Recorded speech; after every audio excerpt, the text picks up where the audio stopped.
তো এইগুলো কুল কুল আমাদের গাছের কিন্তু কুলগুলো আমি খুব শুকিয়ে নিয়েছি। শুকিয়ে নিয়ে এই দেখো ধুয়ে আমি সবগুলো ফাটিয়ে নিয়েছি। ফেটে গেলে দেখলাম যে কোনো পোকা নেই, অনেক সময় আছে পোকা থাকে।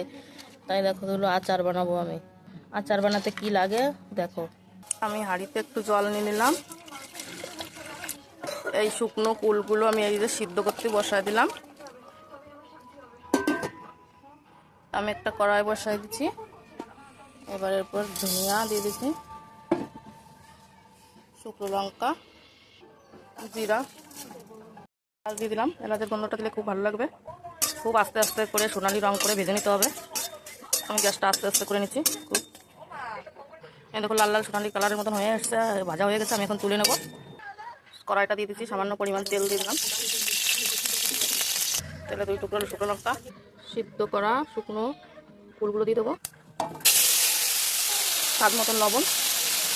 দেখো আমাদের বাড়িতে অনুষ্ঠান ছিল, তাই মিষ্টির ঝোল ছিল, সেই মিষ্টির রসাটা আমরা দিয়ে দিলাম। গুঁড়ো দেওয়া যাবে, কিন্তু আমরা মিষ্টির ঝোলটা দিলাম।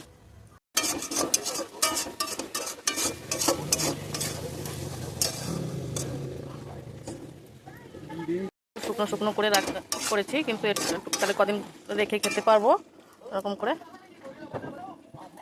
এখন আমি নামিয়ে নেব। এই দেখো আমি নামাই নিয়েছি, কি সুন্দর হয়েছে তোমরা দেখো একবার। তোমরা এরকম করে খেয়ে দেখতে পারো। দেখো আজকের মতো টাটা।